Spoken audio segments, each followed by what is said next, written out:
Jai Guru.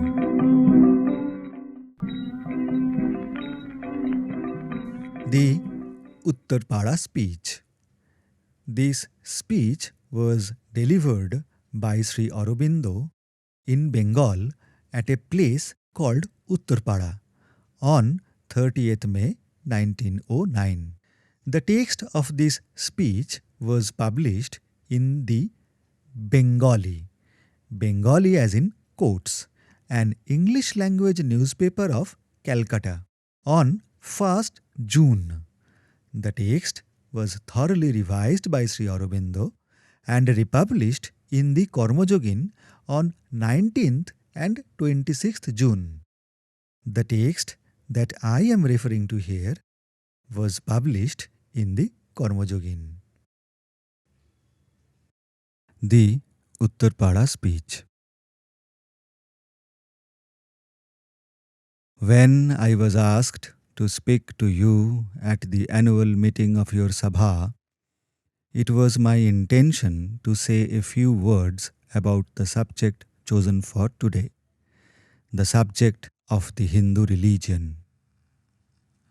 I do not know now whether I shall fulfill that intention, for as I sat here, there came into my mind a word that I have to speak to you, a word that I have to speak to the whole of the Indian nation. It was spoken first to myself in jail, and I have come out of jail to speak it to my people. It was more than a year ago that I came here last. When I came, I was not alone. One of the mightiest prophets of nationalism sat by my side. It was he who then came out of the seclusion to which God had sent him, so that in the silence and the solitude of his cell he might hear the words that he had to say. It was he that you came in your hundreds to welcome. Now he is far away, separated from us by thousands of miles. Others whom I was accustomed to find working beside me are absent. The storm that swept over the country has scattered them far and wide. It is I this time who have spent 1 year in seclusion, and now that I come out, I find all changed. One who always sat by my side and was associated in my work is a prisoner in Burma. Another is in the north, rotting in detention.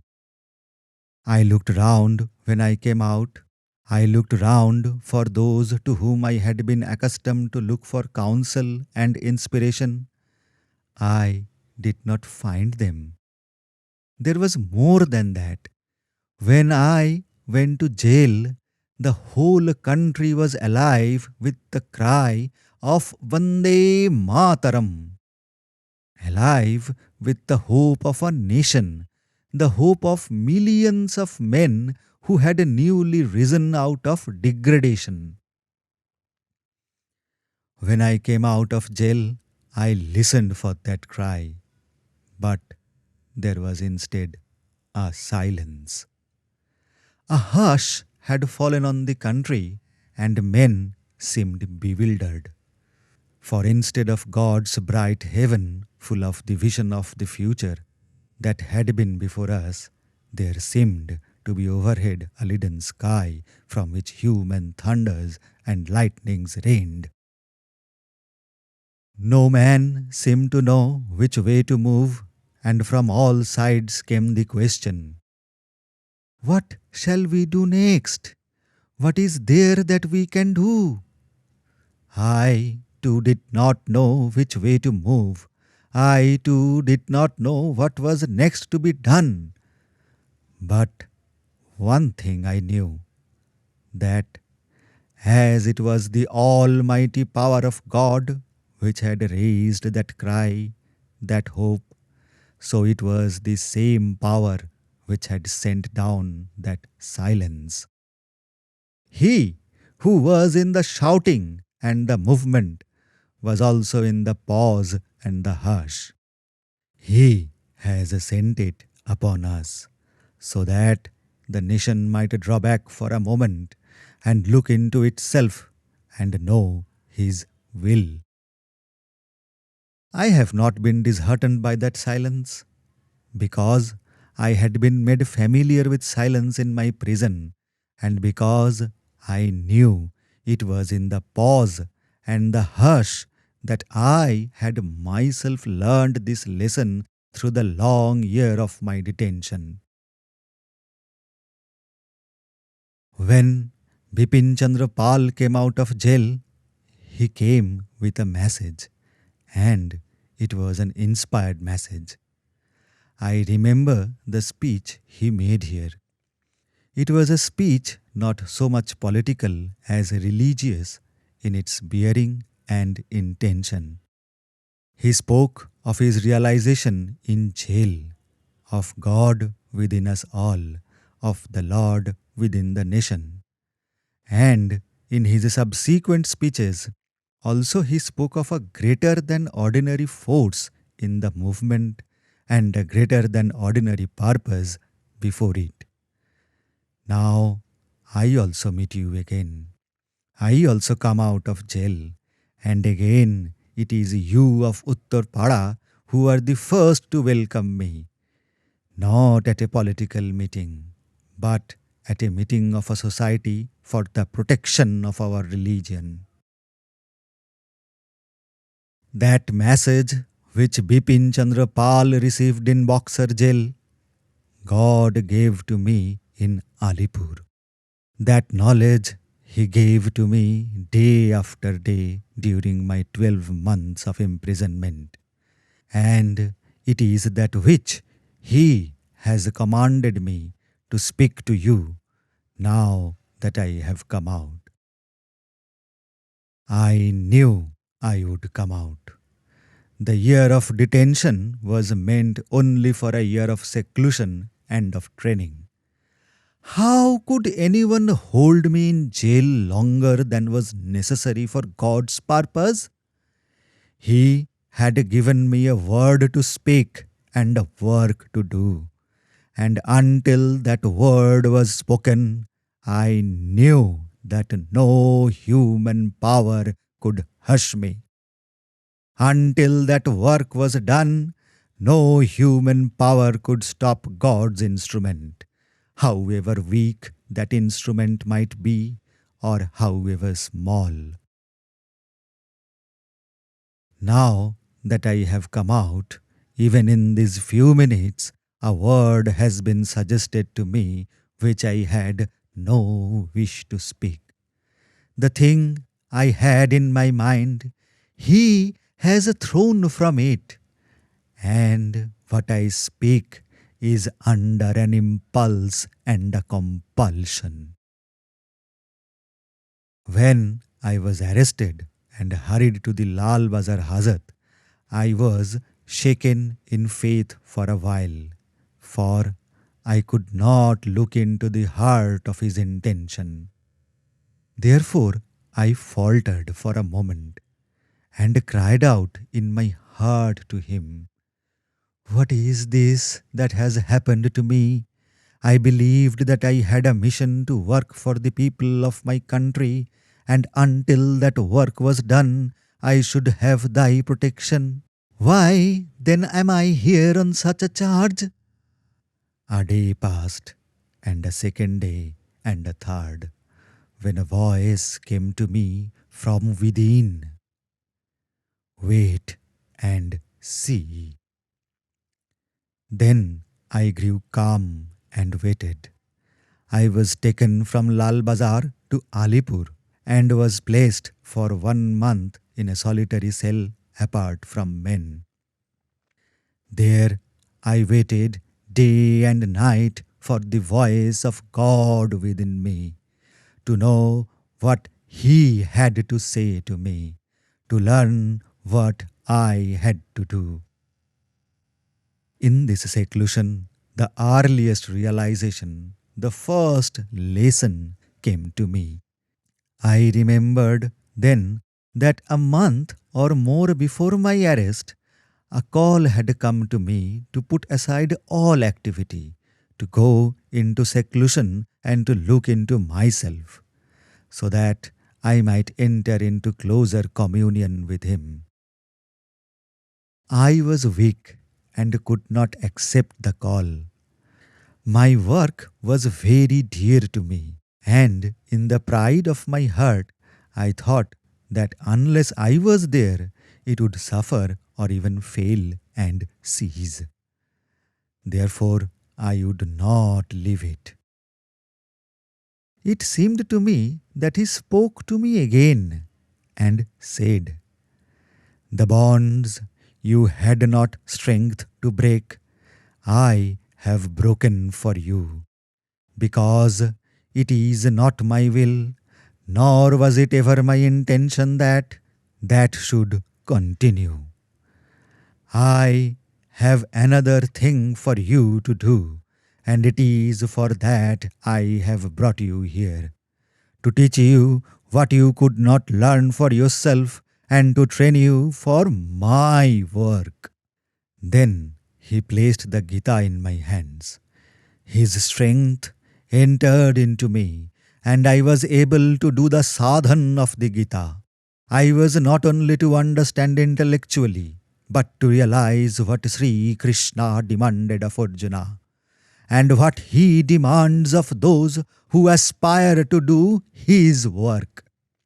To be free from repulsion and desire, to do work for him without the demand for fruit, to renounce self-will and become a passive and faithful instrument in his hands, to have an equal heart for high and low, friend and opponent, yet not to do his work negligently. I realized what the Hindu religion meant. We speak often of the Hindu religion, of the Sanatana Dharma, but few of us really know what that religion is. Other religions are preponderatingly religions of faith and profession, but the Sanatana Dharma is life itself. It is a thing that has not so much to be believed as lived. This is the Dharma that for the salvation of humanity was cherished in the seclusion of this peninsula from of old. It is to give this religion that India is rising. She does not rise as other countries do, for self or when she is strong, to trample on the weak. She is rising to shade the eternal light entrusted to her over the world. India has always existed for humanity and not for herself. And it is for humanity and not for herself that she must be great. Therefore, this was the next thing he pointed out to me. He made me realize the central truth of the Hindu religion. He turned the hearts of my jailers to me, and they spoke to the Englishman in charge of the jail. He is suffering in his confinement. Let him at least walk outside his cell for half an hour in the morning and in the evening. So it was arranged, and it was while I was walking that his strength again entered into me. I looked at the jail that secluded me from men, and it was no longer by its high walls that I was imprisoned. No, it was Vasudeva who surrounded me. I walked under the branches of the tree in front of my cell, but it was not the tree. I knew it was Vasudeva. It was Sri Krishna whom I saw standing there and holding over me his shade. I looked at the bars of my cell, the very grating that did duty for a door, And again I saw Vasudeva. It was Narayana who was guarding and standing sentry over me. Or I lay on the coat's blankets that were given me for a couch and felt the arms of Sri Krishna around me, the arms of my friend and lover. This was the first use of the deeper vision he gave me. I looked at the prisoners in the jail, the thieves, the murderers, the swindlers, and as I looked at them, I saw Vasudeva. It was Narayana, whom I found in these darkened souls and misused bodies. Amongst these thieves and dacoits, there were many who put me to shame by their sympathy, their kindness, the humanity triumphant over such adverse circumstances.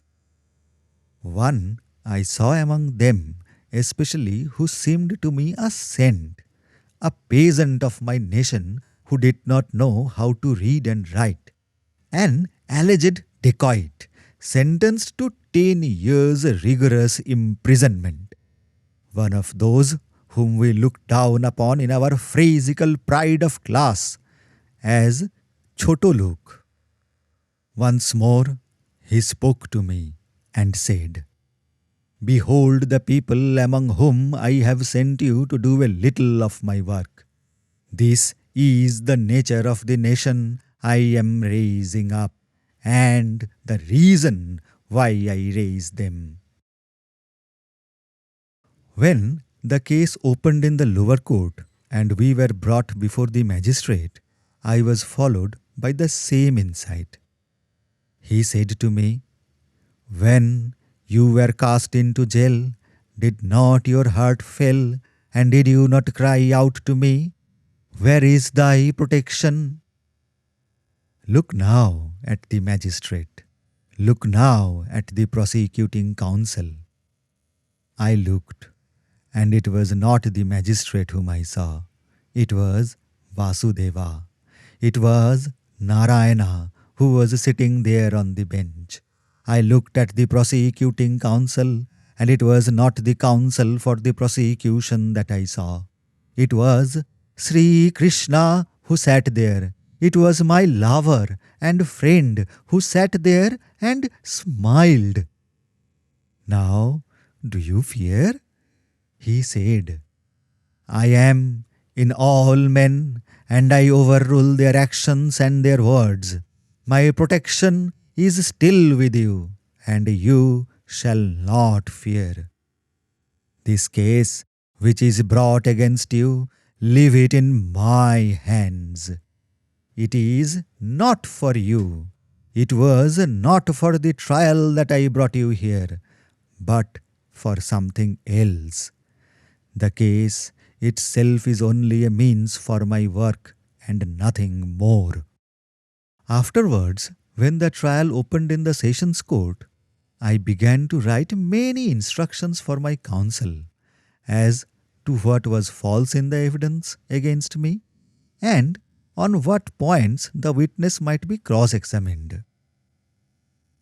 Then something happened which I had not expected. The arrangements which had been made for my defense were suddenly changed, and another counsel stood there to defend me. He came unexpectedly, a friend of mine, but I did not know he was coming. You have all heard the name of the man who put away from him all other thoughts and abandoned all his practice, who sat up half the night, day after day, for months, and broke his health to save me. Srijut Chittaranjan Das. When I saw him, I was satisfied, but I still thought it necessary to write instructions. Then all that was put from me, and I had the message from within. This is the man who will save you from the snares put around your feet. Put aside those papers. It is not you who will instruct him. I will instruct him. From that time, I did not of myself speak a word to my counsel about the case, or give a single instruction. And if ever I was asked a question, I always found that my answer did not help the case. I had left it to him, and he took it entirely into his hands, with what result you know. I knew all along what he meant for me, for I heard it again and again. Always I listened to the voice within. I am guiding, therefore fear not. Turn to your own work for which I have brought you to jail. And when you come out, remember never to fear, never to hesitate. Remember that it is I who am doing this, not you nor any other. Therefore, whatever clouds may come, whatever dangers and sufferings, whatever difficulties, whatever impossibilities, there is nothing impossible, nothing difficult. I am in the nation, and it's surprising, and I am Vasudeva, I am Narayana, and what I will shall be, not what others will. What I choose to bring about, no human power can stay. Meanwhile, he had brought me out of solitude and placed me among those who had been accused along with me. You have spoken much today of my self-sacrifice and devotion to my country. I have heard that kind of speech ever since I came out of jail. But I hear it with embarrassment, with something of pain, for I know my weakness. I am a prey to my own faults and backslidings. I was not blind to them before, and when they all rose up against me in seclusion, I felt them utterly. I knew then that I, the man, was a mass of weakness, a faulty and imperfect instrument, strong only when a higher strength entered into me. Then I found myself among these young men, and in many of them I discovered a mighty courage, a power of self-effacement in comparison with which I was simply nothing. I saw one or two who were not only superior to me in force and character, very many were that, but in the promise of that intellectual ability on which I prided myself. He said to me, "This is the young generation, the new and mighty nation that is arising at my command. They are greater than yourself. What have you to fear? If you stood aside or slept, the work would still be done.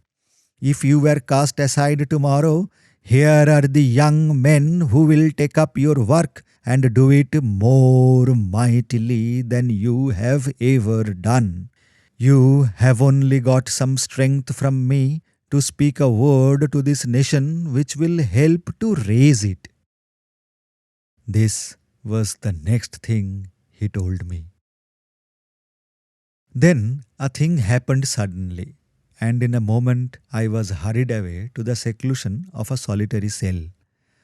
What happened to me during that period, I am not impelled to say, but only this, that day after day he showed me his wonders and made me realize the utter truth of the Hindu religion. I had many doubts before. I was brought up in England amongst foreign ideas and an atmosphere entirely foreign. About many things in Hinduism, I had once been inclined to believe that it was all imagination, that there were much of dream in it, much that was delusion and maya. But now, day after day, I realized in mind, I realized in the heart, I realized in the body the truths of the Hindu religion. They became living experiences to me, and things were opened to me which no material science could explain. When I first approached him, it was not entirely in the spirit of the Bhakta. It was not entirely in the spirit of the Jnani. I came to him long ago in Baroda, some years before this Swadeshi began, and I was drawn into the public field. When I approached God at that time, I hardly had a living faith in Him. The agnostic was in me, the atheist was in me, the skeptic was in me, and I was not absolutely sure that there was a God at all. I did not feel His presence, yet something drew me to the truth of the Vedas, the truth of the Gita, the truth of the Hindu religion. I felt there must be a mighty truth somewhere in this yoga, a mighty truth in this religion based on the Vedanta.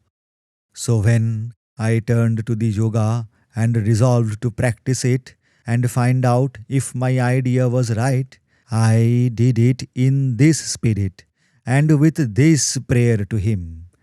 If thou art, then thou knowest my heart. Thou knowest that I do not ask for mukti. I do not ask for anything which others ask for. I ask only for strength to uplift this nation. I ask only to be allowed to live and work for this people whom I love and to whom I pray that I may devote my life. I strove long for the realization of yoga, and at last, to some extent, I had it.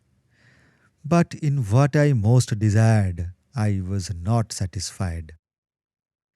Then, in the seclusion of the jail, of the solitary cell, I asked for it again. I said, "Give me thy Adesh. I do not know what work to do or how to do it. Give me a message." In the communion of yoga, two messages came. The first message said, "I have given you a work, and it is to help to uplift this nation. Before long, the time will come when you will have to go out of jail. For it is not my will that this time either you should be convicted or that you should pass the time as others have to do in suffering for their country. I have called you to work, and that is the Adesh for which you have asked. I give you the Adesh to go forth and do my work." The second message came, and it said, "Something has been shown to you in this year of seclusion, something about which you had your doubts, and it is the truth of the Hindu religion. It is this religion that I am raising up before the world. It is this that I have perfected and developed through the rishis, saints, and avatars. And now it is going forth to do my work among the nations. I am raising up this nation to send forth my word. This is the Sanatana Dharma. This is the eternal religion, which you did not really know before, but which I have now revealed to you. The agnostic and the skeptic in you have been answered, for I have given you proofs within and without you, physical and subjective, which have satisfied you. When you go forth, speak to your nation always this word, that It is for the Sanatana Dharma that they arise. It is for the world and not for themselves that they arise. I am giving them freedom for the service of the world. When therefore it is said that India shall rise, it is the Sanatana Dharma that shall rise. When it is said that India shall be great, it is the Sanatana Dharma that shall be great. When it is said that India shall expand and extend herself, it is the Sanatana Dharma that shall expand and extend itself over the world. It is for the Dharma and by the Dharma that India exists. To magnify the religion means to magnify the country. I have shown you that I am everywhere and in all men and in all things, that I am in this movement, and I am not only working in those who are striving for the country, but I am working also in those who oppose them and stand in their path. I am working in everybody, and whatever men may think or do, they can do nothing but help on my purpose. They also are doing my work. They are not my enemies, but my instruments. In all your actions, you are moving forward without knowing which way you move. You mean to do one thing and you do another. You aim at a result and your efforts subserve one that is different or contrary. It is Shakti that has gone forth and entered into the people. Since long ago, I have been preparing this uprising, and now the time has come, and it is I who will lead it to its fulfillment. This, then, is what I have to say to you. The name of your society is Society for the Protection of Religion. Well, the protection of the religion, the protection and the upraising before the world of the Hindu religion, that is the work before us. But what is the Hindu religion? What is this religion which we call Sanatana, eternal? It is the Hindu religion only because the Hindu nation has kept it. Because in this peninsula it grew up in the seclusion of the sea and the Himalayas. Because in this sacred and ancient land it was given as a charge to the Aryan race to preserve through the ages. But it is not circumscribed by the confines of a single country. It does not belong peculiarly and forever to a bounded part of the world. That which we call the Hindu religion is really the eternal religion, because it is the universal religion which embraces all others. If a religion is not universal, it cannot be eternal. A narrow religion, a sectarian religion, an exclusive religion can live only for a limited time and a limited purpose.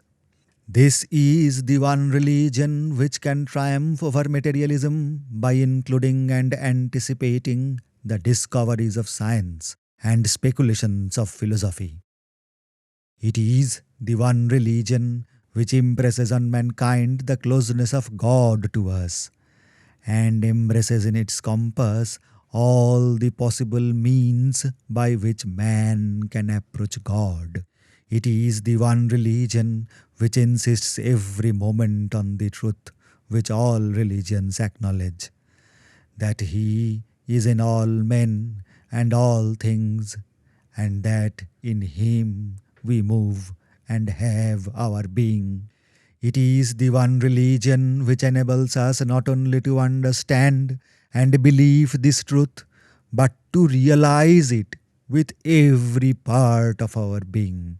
It is the one religion which shows the world what the world is. That it is the Leela of Vasudeva.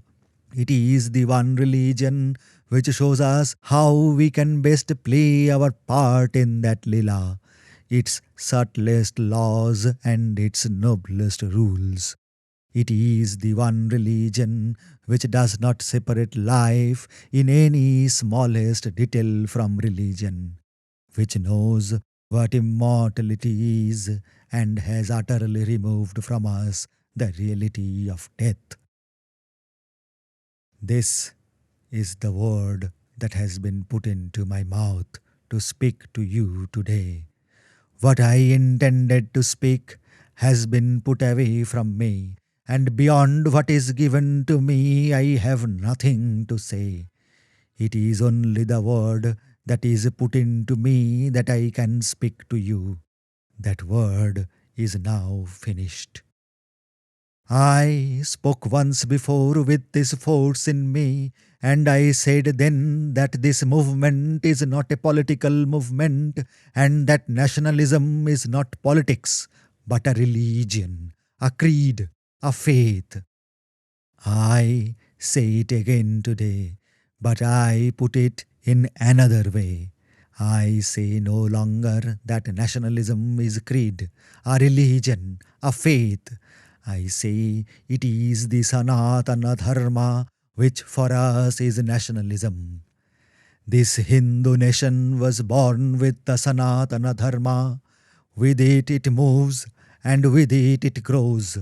When the Sanatana Dharma declines, then the nation declines. And if the Sanatana Dharma were capable of perishing, with the Sanatana Dharma it would perish. The Sanatana Dharma, that is nationalism. This is the message that I have to speak to you.